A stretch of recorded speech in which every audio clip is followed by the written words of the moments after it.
E aí pessoal, tudo bem? Eu sou o professor Luiz e nós vamos começar essa aula aqui de história hoje. Nós estamos falando aí sobre as rebeliões na América Ibérica, tá?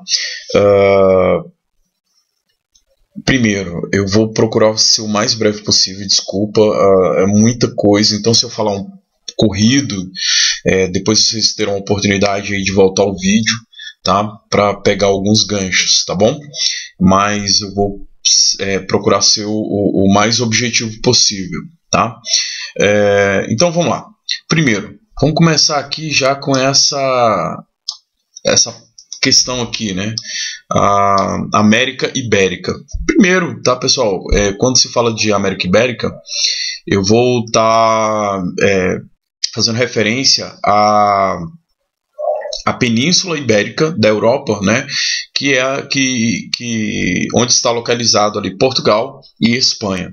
Então, a América Ibérica, ou seja, essa parte da América, foi aquela, né, que foi colonizada aí pelos espanhóis e pelos portugueses, ok? Aqui a gente já começa com uma manifestação indígena, né, uma manifestação nativa, aí de uma espécie de acampamento, né? Então vamos lá. Pessoal, a colonização na América, ela teve algumas características bem ímpar, tá? Bem ímpares, na verdade. Por quê? Porque essas características de colonização, primeiro para a época, né, foi uma coisa bem diferente, né? Como eu poderia dizer, uma coisa inédita, tá? Era um novo mundo que estava sendo ali sendo descoberto, né? Pelos europeus. E para alguns, na verdade, eles vão ter a ideia de que estão encontrando o paraíso na Terra. Aquele paraíso, tá, que até então era apresentado pela religião católica apostólica romana como Éden, né, que era um lugar paradisíaco, onde eu vou ter seres humanos ali, juntamente com animais, com a vegetação, né, bem efervescente, né, bem com cores bem vivas, e essa relação homem-natureza muito próxima, foi o que eles encontraram aqui ao chegarem aqui, e claro, bem próximo ao primitivo, né, onde o homem mau tinha, aliás, mal não, tinha os seus costumes muito distantes do que eram vivenciados pelos europeus naquele momento lá de 1500. Pois bem, só que a gente não vai falar de 1500 especificamente, a gente não está falando da chegada, estou falando aqui só para a gente poder entender como foi essa situação aí do europeu com a chegada aqui na América, né, nessa parte da América Ibérica. Isso foi feito tanto por parte dos espanhóis quanto por parte dos portugueses. Mas enfim, a gente seguindo aqui o nosso capítulo, aqui ele fala o seguinte: a resistência e revoltas nas colônias. A gente já está falando de século XVIII, ou seja, em torno de 1700, tá? E outra situação que fica bem claro, que eu quero deixar bem claro para vocês, é que nesse período, mesmo o Brasil, que não existe ainda esse conceito Brasil, né, esse conceito de país, de nação, não existe, tá? Eu tenho uma América Portuguesa nesse momento, tá? A gente falando aqui de América Espanhola e América Portuguesa. Então eu vou ter aqueles que são da metrópole, advindos da metrópole, né, se for o caso, nosso caso aqui de Portugal, né, os portugueses, e nós tínhamos aqueles que nasciam aqui na região, tá? Que eram os colonos, tá? E ao longo do tempo, o que foi acontecendo? A relação de colônia e metrópole sempre foi de submissão, ou seja, a colônia sempre obedecendo os mandos, né, aí da sua metrópole, né, do rei que ficava lá na Europa, que queria isso, queria aquilo outro, enfim, aqui era como se fosse um grande celeiro para eles. Mas vamos voltar aqui para Portugal em especial, que é o que eu quero falar para vocês, e aqui eu vou ler alguns trechos e vou estar explicando para vocês. Primeiro, no final do século XVIII, à medida que a economia colonial se diversificava, a metrópole fortalecia seu poder e as rebeliões começavam a ser mais agressivas. Esse ponto aqui é interessante, porque no final desse período, já de 1700, ou de 1600 para 1700, a economia da colônia se diversificava. O que significa essa diversificação? Significava que já surgiam novos produtos, tá? Que não eram apenas aqueles que eram desde o início da colonização, como, por exemplo, o pau-brasil, né? Ou outros tipos de vegetações apresentadas aqui, né? Que eles descobriram aqui, perdão, ou a mão de obra na busca de pedras preciosas, né? Enfim, eles foram, por exemplo, diversificando isso por meio das plantações, criação de animais. Eu vou ter as casas de engenhos, tá? A produção de açúcar, né? No caso da rapadura, do melaço da rapadura, melaço do açúcar, perdão, que vai transformar em rapadura. A própria cachaça, né, que vai ser já começar a fazer aí a diferença na região da colônia. Lembrando que esses produtos, à medida que iam ganhando mais espaço, ia ganhando mais rentabilidade e ia fortalecendo, é claro, ia engordando o bolso da metrópole, sem dúvida nenhuma.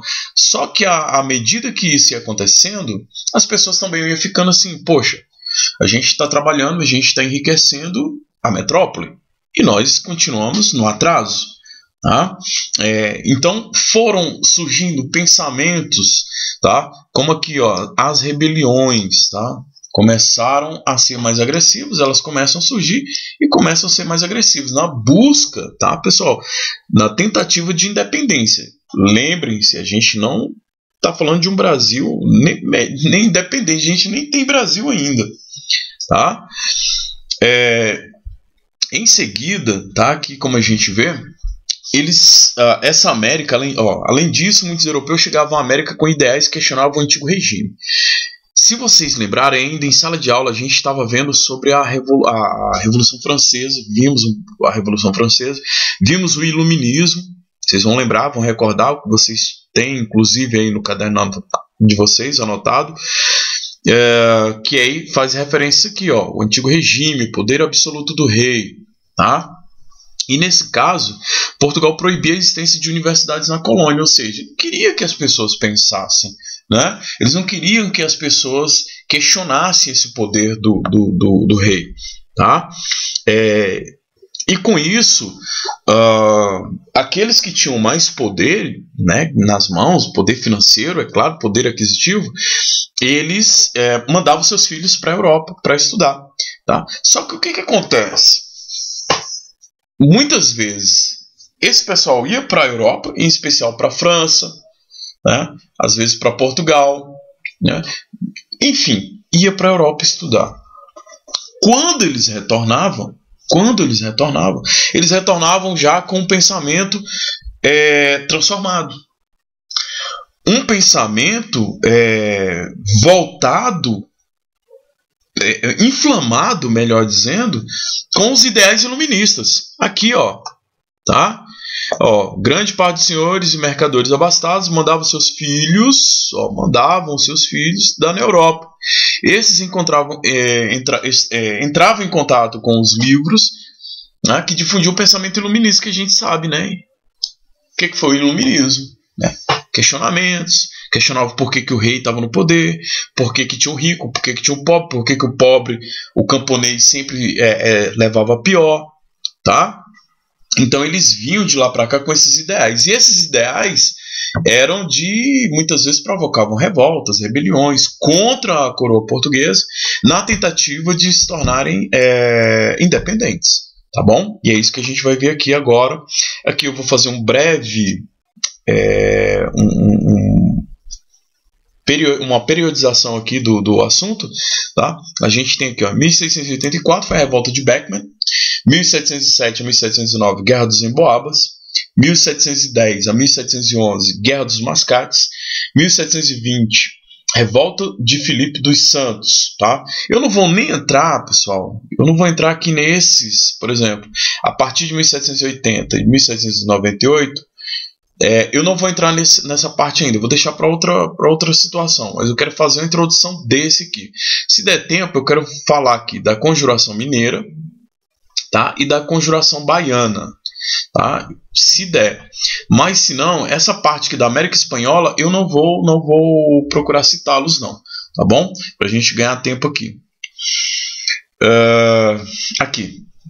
Rebeliões na América Portuguesa. Primeiro ponto, a primeira revolta aqui que a gente tem, de 1684, já no final do século XVII, a gente tem aqui, no século XVII, a economia da capitania do Maranhão. Olha só que importante, isso aqui é importante porque aqui, pessoal, tá? Eu estou falando de uma região, vou até colocar uma setinha aqui para vocês. Deixa eu ver se a minha seta. Isso. Essa aqui é importante a gente colocar. Por que é importante a gente colocar isso? Porque vocês vão observar uma coisa que estava acontecendo. Aqui eu vou até escrever aqui do lado. Olha só. Região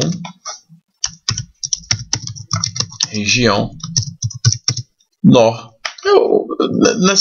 Nessa época, pessoal, é importante deixar claro que eu não tenho essa divisão administrativa, tá? Essa divisão regional que a gente tem hoje.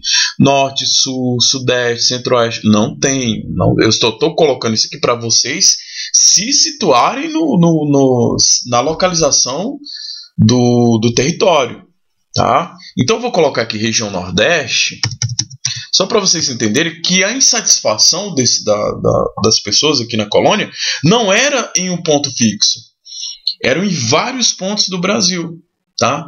Em vários pontos da colônia ali. Então aqui nesse momento a gente está tendo uma revolta na região Nordeste, aqui em especial na região, ali na província, né, na capitania do Maranhão, tá? Importante isso. Então essa capitania era pobre, dependendo principalmente da exploração das drogas do sertão e da pequena lavoura.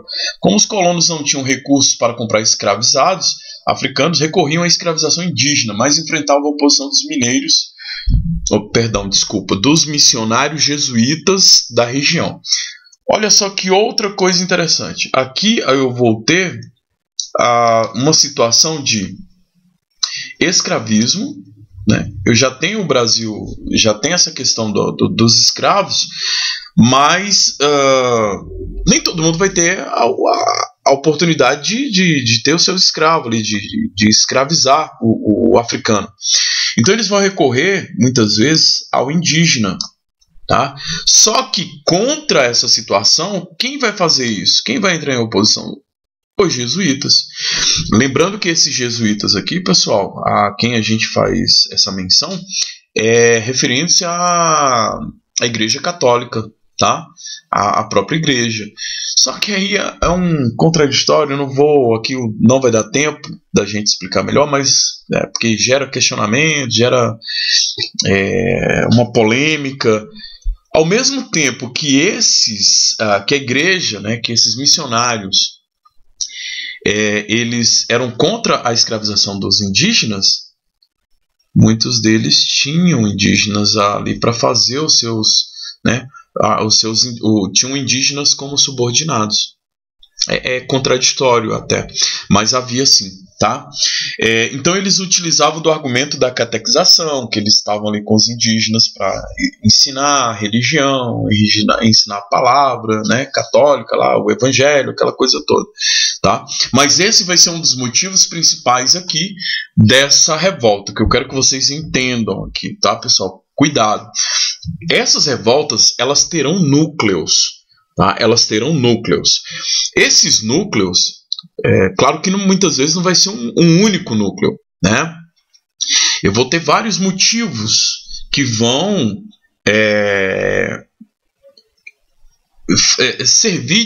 vão motivar essas revoltas na América, né, portuguesa. Só que eu vou ter sempre aquelas que vão ser que vão dar o início ali à revolta, né? Vão ser as motivadoras principais ali. Aqui nesse caso, uma delas vai ser essa, tá? A questão aqui da mão de obra, da escravização da mão de obra e também da situação da economia na colônia, tá? Da exploração econômica aqui na colônia, onde a colônia portuguesa sempre vai querer levar vantagem em cima dos colonos, tá, pessoal? Em cima aqui dos moradores aqui da colônia brasileira, tá? Em 1682, para aumentar a lucratividade da colônia, a coroa portuguesa, olha só o que ela faz. Ela cria a Companhia de Comércio do Maranhão. Ela tinha um monopólio para vender os produtos europeus. Olha só que coisa. Claro que essas pessoas iam ficar insatisfeitas, porque elas iam estar trabalhando aqui, produzindo aqui, e elas não iam poder vender para qualquer um. Primeiro, os portos não eram abertos. O porto era colônia, Portugal. Produziu na colônia, vende para Portugal. E outra, o que era produzido em Portugal, que era vendido, comercializado em Portugal, eles obrigavam as pessoas aqui a comprarem. Tá? Que é o caso aqui, ó. O monopólio era para vender os produtos europeus, como bacalhau, azeite, vinhos, farinha de trigo, e comprar artigos coloniais como algodão, açúcar, madeira e drogas do sertão. Na verdade, quando eles fazem isso, eles fazem a preço, o chamado preço de banana. Tá? Então eles queriam, muitas vezes, vender o seu produto com preço elevado e compravam com preço menor. Absurdo, né? Isso vai gerar insatisfação sem dúvida nenhuma. Tá ok, pessoal? Além disso, deveria levar 500 escravizados para a região anualmente para solucionar os conflitos entre colonos e jesuítas. Isso aqui foi uma tentativa, né, de amenizar a situação, mas em vão. Porém, a companhia vendia seus produtos a preços altíssimos. Olha só o que eu acabei de falar. Vendia a preços altos e pagava um baixo valor pelos artigos dos colonos.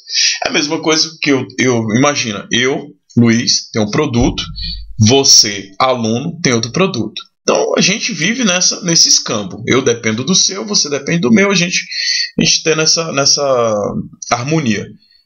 Harmonia entre aspas. Por quê?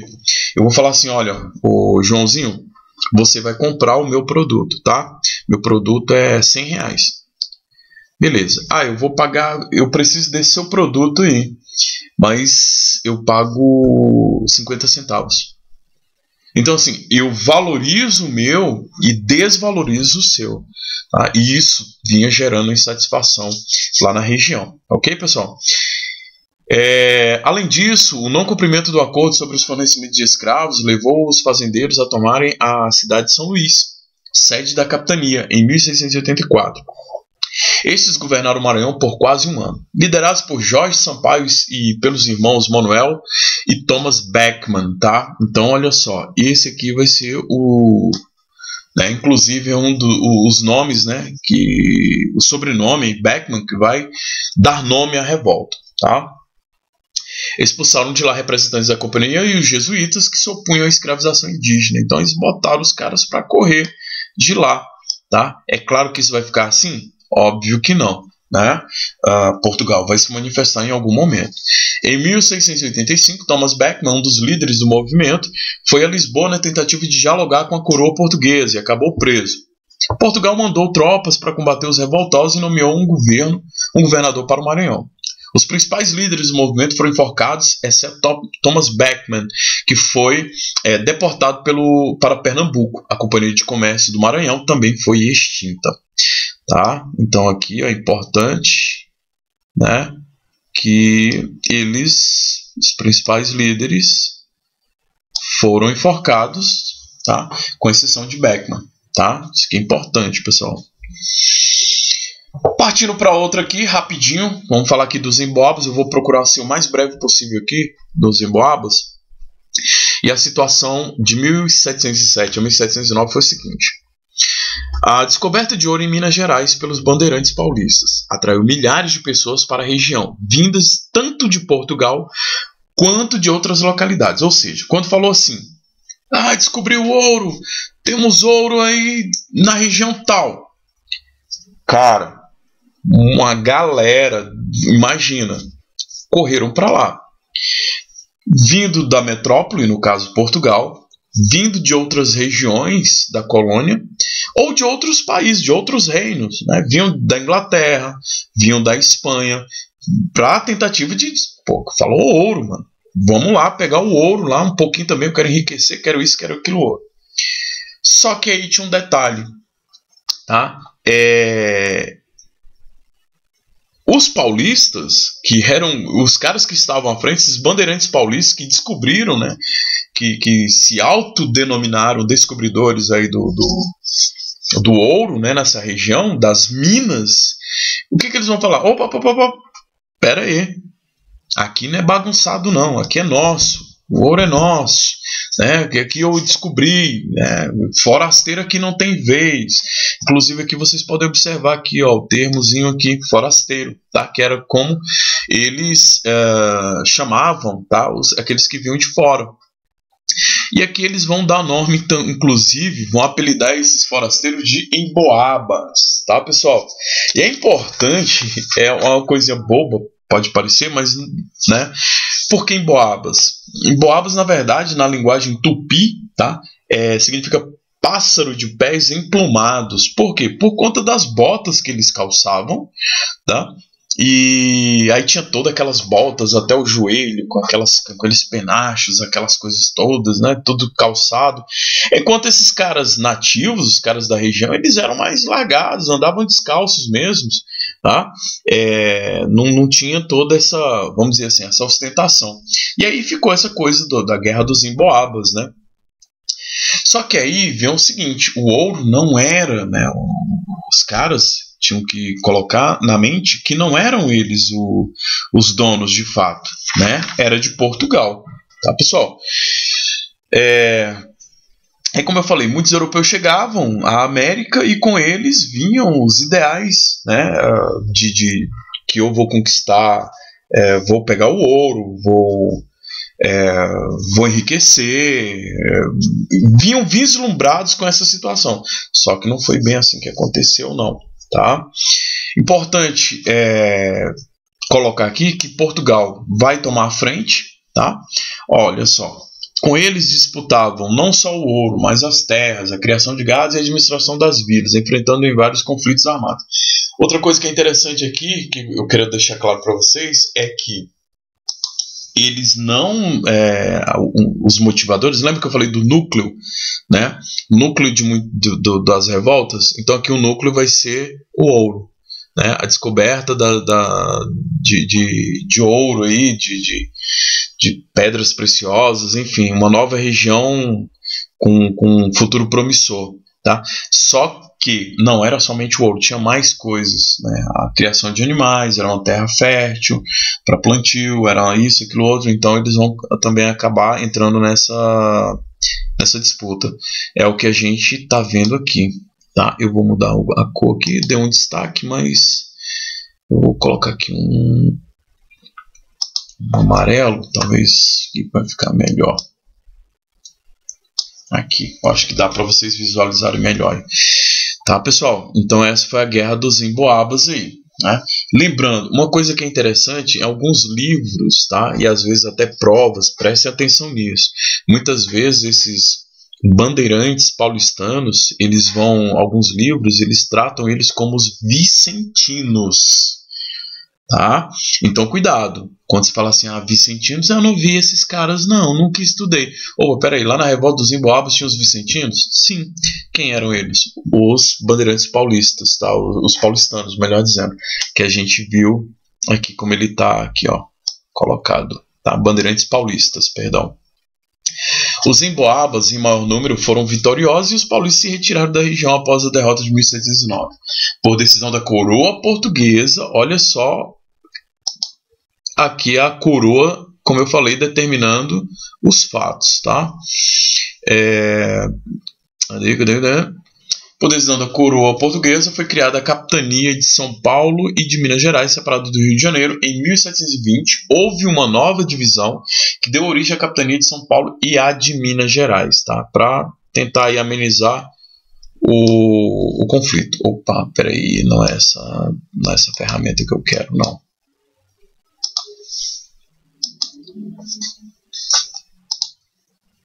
Eu quero sublinhar essa parte aqui.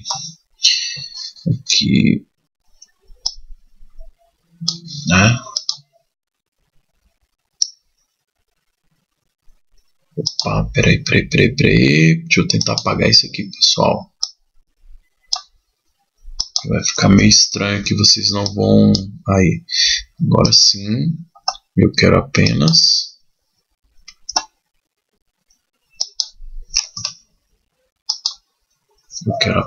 sublinhar essa parte aqui. Isso aqui é importante pra gente. Vem a Guerra dos Mascates agora. E a Guerra dos Mascates também é... tá. Antes, eu já ia esquecendo aqui, tá?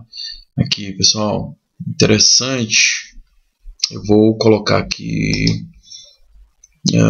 uma setinha igual a gente fez lá em cima. Aqui sim, agora eu vou escrever. Lembra que eu coloquei lá em cima uma revolta região Nordeste, né? Aqui vamos colocar aqui região Sudeste. Mais uma vez, lembrando a vocês, existia, pessoal, a região Sudeste nessa época, tinha essa denominação? Não, mas é só para vocês se situarem, viram? Lá de um extremo da colônia a outro ponto, tá? Que a gente tem aí a situação de revolta, tá ok? A Guerra dos Mascates, como ela vai acontecer? Também ela vai ganhar destaque por conta da insatisfação, tá? Essa insatisfação por conta e engraçado que vai ver mais uma vez a situação de conflituosa entre portugueses, né, a coroa portuguesa e a própria colônia, tá? Desde a expulsão dos holandeses do Nordeste, em meados do século XVII, a aristocracia rural da vila de Olinda vivia em dificuldades econômicas, mas continuava a controlar a política de Pernambuco, tá? Este, por sua vez, prosperava graças ao intenso comércio dos negociantes da região, pejorativamente chamados de mascate. Quando se fala de pejorativo, aqui no livro tem até a definição aqui, né, de forma depreciativa, que insulta, é como se eu estivesse ali apelidando, né, colocando um apelido, menosprezando aquela pessoa, né, então eles vão chamar de mascates esses comerciantes, esses negociantes, e vai, a partir daí, dar nome à nossa revolta aqui, tá? Que é a Guerra dos Mascates. Okay? Em 1709, os comerciantes de Recife conseguiram elevar o povoado à condição de vila, separando de Olinda. No ano seguinte, sentindo-se ameaçados, os olindenses invadiram Recife e derrubaram o Pelourinho, símbolo da recém-conquistada autonomia recifense. Lembrando que o Pelourinho aqui é aquele local ali, normalmente eles tinham como uma coluna, seja de madeira ou às vezes de pedra, de concreto, alguma coisa assim, onde eram castigados fisicamente, né, com chicotadas, os escravizados, os seus dominados ali. Tá? O conflito só teve fim em 1711, quando a administração metropolitana enviou tropas à Bahia e assegurou a vitória dos mascates. Posteriormente, todos os revoltosos foram anistiados e Recife passou a ser o centro administrativo da capitania. Outra coisa que é interessante aqui, que nesse momento eu vou ter não é bem uma disputa, a palavra que eu queria utilizar, mas vamos utilizar a palavra disputa aqui para vocês entenderem.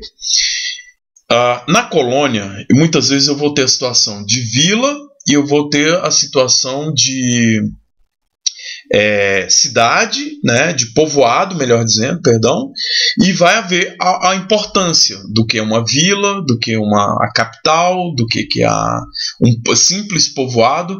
Então, normalmente, a condição de vila ela vai favorecer economicamente, ela vai né, é como se fosse um status, tá, para aquele povoado. Então, aqui, quando o Recife faz isso, ele ganha ali, ele separa de Olinda, ele ganha um status, tá? De uma certa importância. Isso é importante colocar aí para vocês, tá bom? E é isso. Aqui a revolta de Filipe dos Santos, ela é interessante. Por quê? A revolta de Filipe dos Santos, ela vai ser aqui vai ter um chamativo para nós, vai chamar nossa atenção, melhor dizendo, porque ela vai ser uma das que irão anteceder, melhor dizendo, a que vai anteceder a independência, a Conjuração Mineira. Tá? E elas têm características bastante comuns, né, que envolvem os mineradores, né, ali os caras que trabalham com ouro e tal, e a insatisfação, tá? Mais uma vez a insatisfação com a metrópole que é Portugal. Só que aí vem outra situação que assemelha-se à Conjuração Mineira. O que? Eu vou pegar alguém, vou esquartejá-lo, vou colocar pedaços, né, que no caso vai ser o líder aqui, Filipe dos Santos, tá? Em pontos da cidade, para servir de exemplo, para que ninguém se volte contra a coroa portuguesa, contra o rei. E eu acho interessante, muitas vezes, quando eu estou vendo essa parte da história, a gente olha muito para a situação de Tiradentes, dia de Tiradentes, até aquela independência, né, a Inconfidência Mineira, perdão, Inconfidência Mineira, lá, a busca pela independência, né, o cara que lutou, o cara que estava em busca disso e tal, o herói, né, não estou tirando o mérito do personagem histórico Tiradentes. Mas aqui, Filipe dos Santos, né, também teve algo semelhante a ele e foi punido da mesma forma, só que aí tem um detalhezinho. Filipe dos Santos era português, tá? Ele era português, então assim, eu vejo como um cara que não vai entrar para os anais da história como um herói, até mesmo, né, nessa busca de lutar contra a independência da colônia, para não pagar os impostos para a coroa portuguesa, né? Ele vai se diferenciar nesse quesito aí. Mas é importante a gente colocar esses dois pontos, tá? Então vamos aqui rapidinho, que é um trecho pequeno. Em 1719, o governo português proibiu a circulação de ouro em pó em Minas Gerais, exigindo que todo minério extraído fosse entregue às casas de fundição. Olha só, e nesse período aqui vai nascer, ou melhor, vai nascer o termo que é utilizado até hoje. Muitas vezes, eu acredito, se vocês não ouviram, os pais de vocês já podem ter escutado esse termo, já devam até ter utilizado, tipo o santo do pau oco, né? O que seria isso? Às vezes quando você vira assim para uma pessoa e fala assim, vamos imaginar, Joãozinho e Maria. Aí o Joãozinho vira-se e fala para Maria: Maria só quer ser santa, né? Só quer ser a inocente, só quer ser a boazinha. É uma santa do pau oco, vamos dizer assim, né? O fulano é santo do pau oco. Esse termo ele nasce exatamente nesse momento, porque as pessoas na questão da tentativa de traficar realmente o ouro em pó, eles pegavam e construíam imagens de madeira, imagens de santo, Santo Antônio, santos católicos, né? Santo Antônio, São João, sei lá, imagens de santo, e eles perfuravam o fundo da madeira, né? Deixavam ela de uma maneira oco, né? Vazia, e ali colocavam um ouro em pó. Por isso, um dos motivos aqui da proibição da circulação do ouro em pó, porque era muito fácil traficar e era muito fácil roubar da coroa portuguesa, tá? E aí muitas vezes tinha as tropas militares, né, os dragões, como eram as tropas da coroa portuguesa, né, que até mais tarde, né, lá na frente, vão ficar conhecidos aí como os dragões da independência, por estarem ali ao lado de Dom Pedro I. Mas enfim, sempre eles, nessa vigilância do ouro, o que acontecia? Muitas vezes a pessoa estava transportando um ouro, mas tinha ali junto, né, uma imagem de um santo, né, a imagem de um santo ali e tal, de madeira. O cara falou, o que é isso? Só um santo, a imagem de um santo. O cara não ia olhar ali, até mesmo porque ficava com medo de ser castigado por Deus, né, pelos santos e tal. Só que ali dentro do santo estava sendo transportado ouro em pó, tá? Por isso nasceu esse termo, né, porque é falso, né? É um santo que é falso, é algo que é falso. Então, muitas vezes a gente utiliza esse termo de santo do pau oco para se referir a pessoas que são falsas, tá? Então, proíbe-se a questão do ouro em pó e cria-se as casas de fundição. Ali, depois de extraído o quinto, olha só, o ouro seria transformado em barras e devolvidos a seus donos, sentindo-se prejudicados os mineradores da região de Vila Rica. Importante aqui, Vila Rica, tá? É a atual Ouro Preto. Rebelaram-se contra essa medida, dirigindo-se ao governador da capitania de Minas Gerais, o Conde de Assumar. E aí, Felipe dos Santos, um belo dia, fala o seguinte: satisfeito com essa situação, chega para o Conde de Assumar e fala: o negócio é o seguinte, não está dando, a gente está no prejuízo, né? A gente está errado, a gente está trabalhando pra caramba e boa parte do ouro está indo para Portugal, sendo que os caras não estão caindo uma gota de suor para esse ouro, né? Para eles ganharem esse ouro. E o negócio está errado e a gente quer isso aqui, a gente quer isso, a gente quer aquilo, e começou a colocar umas situações ali, né? As suas reivindicações. Conde de Assumar, simplesmente. Lembrando que Conde de Assumar é um título, tá, pessoal? É um título aqui do cara que vai governar a região na época ali, tá? Não é o nome do cidadão, não. Mas enfim, ele chega e fala: beleza, tudo bem, ok, ótimo. Nós estamos acordados. Passado alguns dias, soldados, tá? Eles juntam uma tropa de soldados, né, da tropa da coroa, e ataca os rebeldes, né, as casas, tocam fogo, tocam terror, queimam, né, fazem ali atrocidades, e em nome da coroa portuguesa. Pegam Filipe dos Santos, prendem, né, melhor dizendo, esquartejam ele, como eu falei anteriormente, né? Eles primeiro enforcam, esquartejam ele e espalham os pedaços para servir de exemplo para que ninguém se volte contra a coroa portuguesa, né? Aqueles que forem fazer algum tipo de rebelião contra Portugal, lembre-se do que pode acontecer com um rebelde aí, que é esquartejado, né? Enforcado e esquartejado. Beleza? Então é isso, pessoal. Olha só, eu falei um pouquinho aqui, como eu disse, senão o vídeo vai ficar muito grande, mas a gente falou aqui das principais revoltas do livro aqui, que eu tenho. Depois eu quero falar só sobre Conjuração Mineira, tá? De 1789. E é interessante Conjuração Mineira por um quesito. Olha só essa data.